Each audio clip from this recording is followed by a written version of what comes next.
Good morning, comrades. It's a bit of a hectic start for me because I had a very long interview with the guys with the Volgas for the Russian MTV project.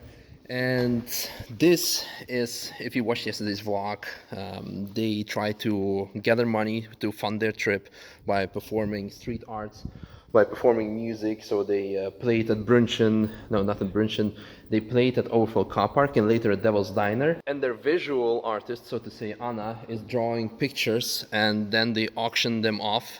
And well, actually, I bought this picture for 150 euros to fund their trip because I thought, well, they spent 30 euros on lap tickets and then roughly 100 or 90 euros on top of that should get them through to their next destination, fuel wise. I will be coming back to this in a very little moment, but first just want to say goodbye to them and check out the Volga one more time. Yeah, we've seen this car, we've seen those fellas yesterday.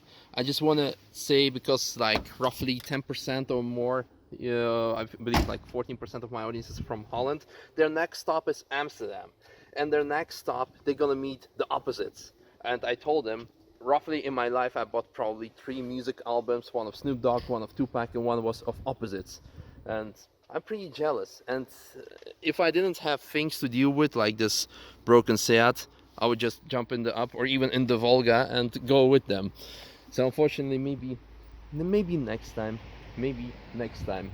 So Amsterdam, and what's next? To Spain something or Portugal? Amsterdam, then we go to France, Okay. and then we're hoping to get to that gig of that Russian rock star, Leningrad. Oh. We're hoping to meet Shnurov and get to his Instagram. That's our ultimate goal. Yes, it's our main point, I guess, of all our expedition. No, it's not a waves or it's not our own audience and gigs. We just want to get an Instagram of Sergey. Shnurov. Sergey Shnurov. He's got like how many followers? I think he's got? 2.5 million, I guess. Yeah. Yeah. Yeah, you can clearly tell that the Instagram is the main thing in Russia. That's what people really. Instagram is for girls, and our girls like boobs and. And the guys like boobs, and everybody likes boobs. Everybody, So, yeah. actually, all this expedition is about boobs. Okay. It's not about this period. It's not about dreams. It's just About me paying like money for painting, funding this. No. So probably they're gonna, and since they're going to Amsterdam, I said, okay, I'm gonna compensate them for lap tickets. And the rest they can spend on fuel. Well, they're gonna spend on weed and hookers in Amsterdam. I know how it's gonna go. Yeah. Okay. Well, at least probably it's maybe also kind of a good cause. You need to relax after a long trip, you know. So I found it. this comfortable, babes. Like riding in those seats. Well, you can definitely put like a sticker for, since you're going in Amsterdam, saying 4 doors for more hose. Does you have stickers with that logo? Oh, of Apex with the Soviet thing? No, unfortunately not. We need to make those, I think. Send it to us when you have it. Send us files, okay, and we'll Yeah, make yeah. some prints because we like different stickers. Yeah, I Different see it. countries, yeah. Cool. Well, I wish you lots of luck. Thanks a lot for stopping by. Thanks, Misha. Hopefully next time will be less hectic. And oh, by the way, I want to show you your amazing setup. Although it's an old Volga, look, it has a 220 volt connector inside. That's amazing. That's amazing. How much horsepower does this car have actually? Maybe 50? 500 maybe. No, seriously. 95. 95. Yeah. Okay, 95, and the weight is like 2 tons, and then Yeah, plus and it's 500 fully packaged. additionally. Yeah. But it's enough to reach 5,380 meters above the sea altitude. Yeah, because you climb Tibet mountains. Yeah, all Tibet, Himalayas, and we cross on this old. Yeah, Soviet and you climbed the whole act of Nürburgring. That's the most important thing. Okay, I won't hold you back. Say hi to opposites for me. Okay, good Thank you. Bye bye.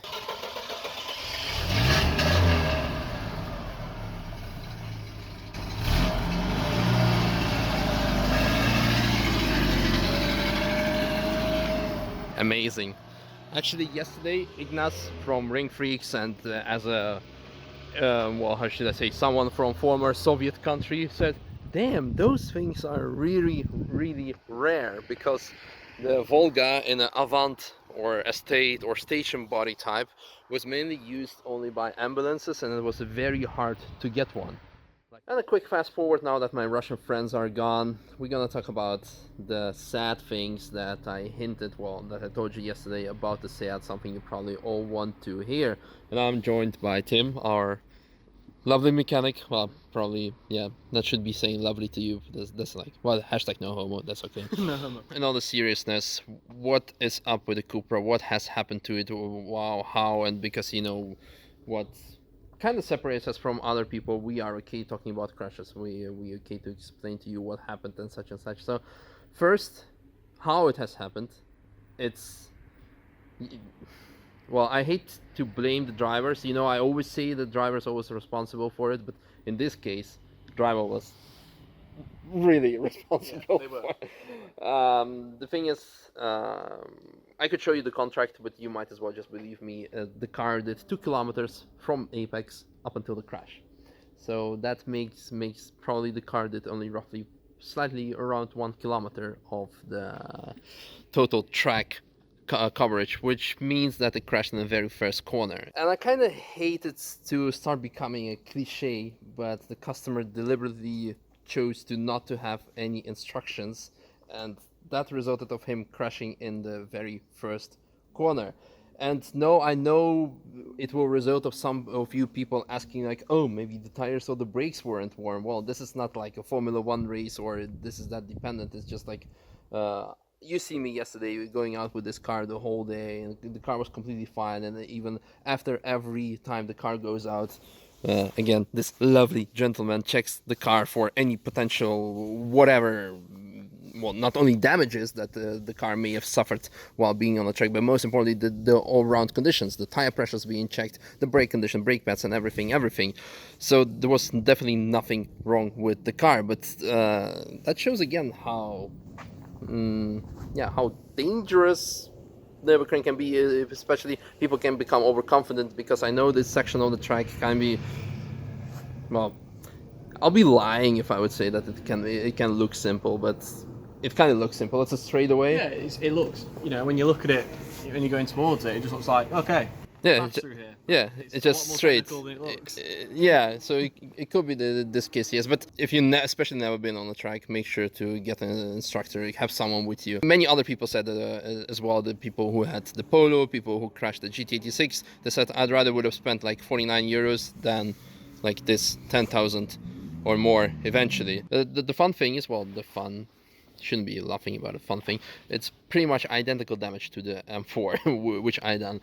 Actually, he was pretty lucky, like I was, that he went into the tire wall, so the damage is fairly limited from what could have been. So again, the airbags didn't shoot out because the impact was kind of okay-ish. Of course, it's ugly, but most of it is plastic. And again, like with the M4, because he hit the tire wall, and the tire wall is being held back with those pops thingies, the nails, so that got it torn off. But Tim, what's exactly the damage to it? So on visual inspection, obviously you've got the front bumper, Mhm. you've got the bonnet, front wing. Amazingly, the door seems to have survived, which I think is amazing. If you consider here is where the bolt entered, Yeah, and also here, yeah. but somehow when we have a small dent, but at the front, the leading edge is okay. Mm-hmm. Even the wing, even the trailing edge of the wing has been damaged, but somehow the door survived, which I think is amazing.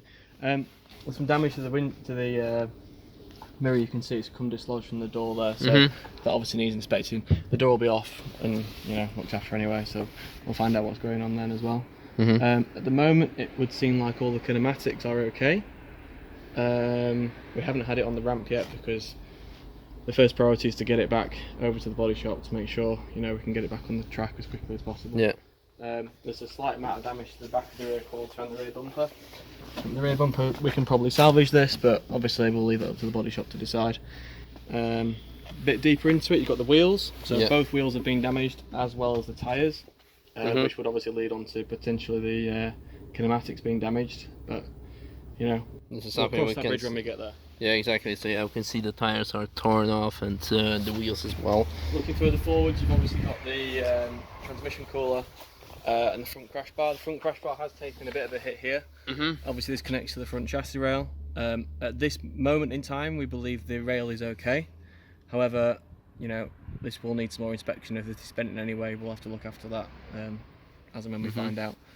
The only fluids that were spilt on track were the washer fluids for the headlights. And that made you extra sad. So yeah, because literally around an hour before this happened, I filled up the washer fluid. Yeah. So I thought that was quite ironic. It was. But yeah, I mean, you know, it could have been a lot worse.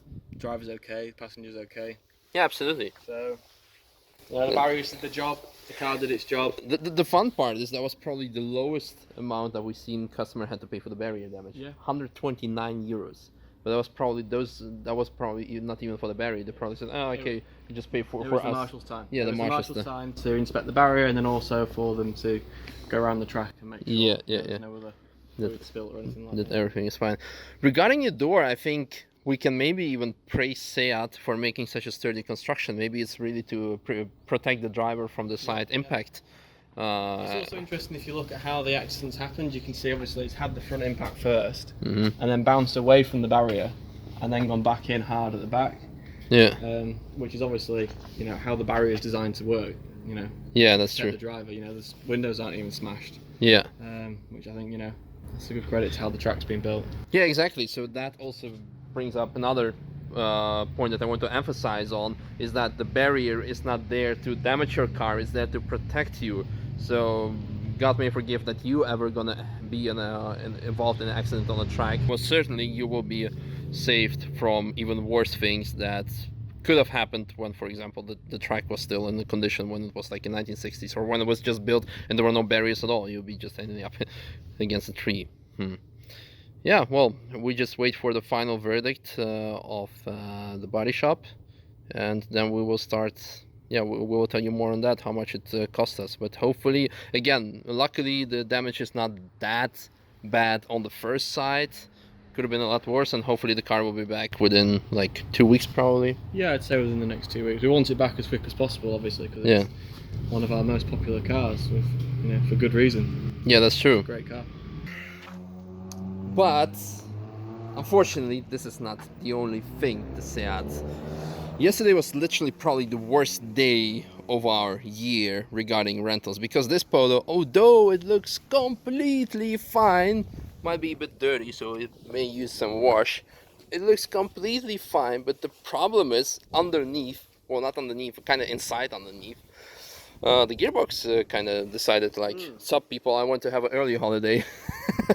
Yeah, this is the end of the season for me now, I'm done. Honestly, we kind of have no idea, because we need to open up, we would need to open up the gearbox to do the verdict. But the rule of the thumb at Apex, and I hope at other companies as well, I don't know how other companies work, I cannot speak for them, but this is something, obviously, with the automatic gearbox, you need to do very utter best to destroy it on purpose or without knowing how it works. So we just say, well, yeah, that's a mechanical issue. Driver does not have to pay for it. It's just something we will have to swallow. And luckily, the car is under warranty still. So this is a warranty issue, and Volkswagen and pretty much every car is always being assured of. They say, like, listen, if the car remains in stock condition, you're not gonna modify or tune it. And although you run it on the Nürburgring, we're definitely gonna cover it. It's no problem. Because of course they're not gonna give us warranty on the brakes because they like worn out too quickly or whatever not. But yeah, this car unfortunately has to leave us as well because they need to check it. And that brings us to even more sad part. So as of today, we only have 2 cars in our fleet. That's the M2 and the GT86. So does anyone wants to rent a car? Because that'll be like 50% of our fleet is rented out today. Yeah, kind of a bit of a sad part, but I still want to share, guys, with you that we are honest company. That means that whenever something happens when it's not the driver's fault, it's just something we will have to swallow and go along with it. And yeah, I hope this baby will be back soon. And all those sad things makes me want to sweeten the mood up, so probably go get some lunch. Well, arrived at Atomic to pick up Oleg to get some lunch. He's a bit busy, so first I wanted to check what's happening in the workshop, and well, there's obviously this in the middle.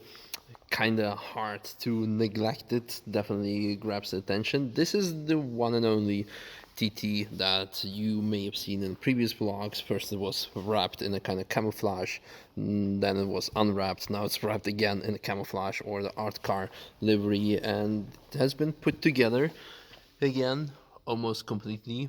I guess, well, it's like what, 90% it's done, and I believe it's gonna run VLN, maybe RCN for sure. So something colorful like this you'll be able to see next year, and hopefully, well, we might get a passenger ride with it, or maybe just a ride. Unfortunately, Alex is not here at the moment, so he cannot tell me much about this car, but yeah, interesting. I believe it's probably the first TT I see in such a livery, and then the usual Opel and Mercedes stuff, and well, yeah, and then here a Golf. I think that's the Golf of Alex, his new Golf, but I might be wrong. But they are nice wheels and nice exhaust. No, I think his one is completely stock yet, or I might have missed something. Let's get some lunch, but first let me check what's happening outside, since I still have to wait for Oleg. The Techno Violet, or is it Daytona Violet? I don't even remember anymore, but very nice M3. Then some AMG. This is also very nice AMG. Not sure what's done to it. Well, obviously, because of the huge sticker on the side, some Rentec mods have been done to it. Oh, here's Daniel with the GTR. Ooh.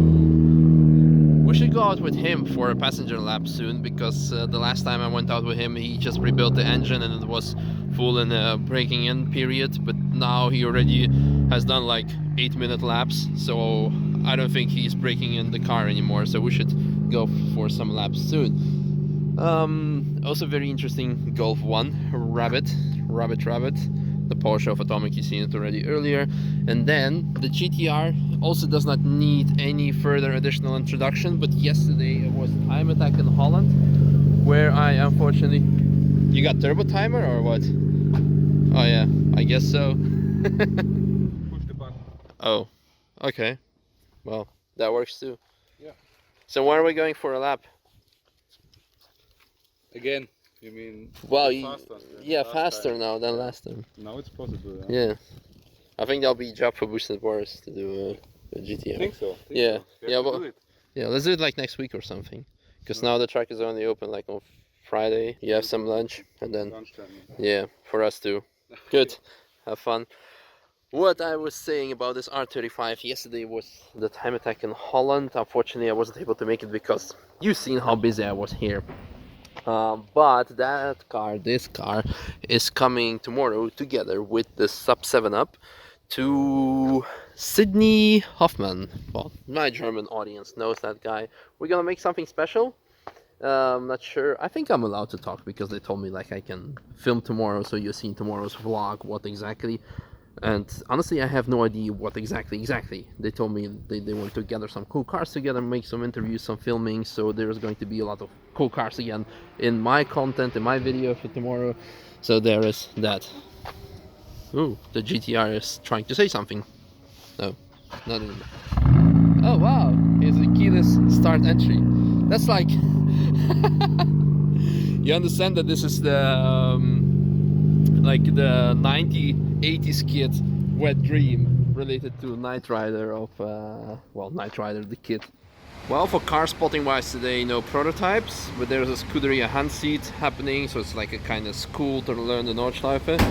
So there's a lot of interesting yummies present here, and now apparently they have lunch break or a refill break.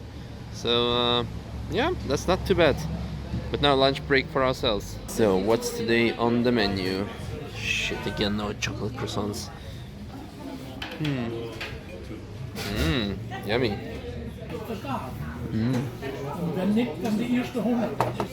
Well, the lunch was yummy. Retty never disappoints. It only impresses me how just a gas station can provide such a good food. Honestly, also a lot of you people notice that as well, that they say, like, for example, in my country X, it's very impossible. It's even like nearly lethal, risky to get any food. But anyway, I'm standing here with our only two cars that are still okay in one piece. if you don't count the plaster damage that the GT86 suffered a few weeks back, but that's a minor thing. I guess I'm gonna say goodbye to you here because although today's vlog was not a lot of action but a lot of talking, but unfortunately there's no lot of action possible because, again, like I told you, at the gas station there's a Scudery, a hand seat, like a driver course kind of thing happening on the Nürburgring the whole day, so there's no TF, so there's not much I can show you. And again, I talked a lot, but tomorrow, yeah, we are going to Sydney, so we might have a talk with him. We definitely gonna check out some cars, and who knows what else. Well, again, hope you guys enjoyed today's vlog, and see you guys tomorrow. And soon I should do a castle vlog. Yeah, probably. Actually, honestly, a real M, very good. Honestly, probably somewhere in a few days as well, because the weather is nice and the track is closed the whole week almost. Well, again, I hope you guys enjoyed today's vlog, and see you guys tomorrow. Bye bye. That Yeah. would a perfect video because it never did a lap with the up. Oh, well, there's the first Never time for thought, yeah. everything. Oh, don't be so hard the first time.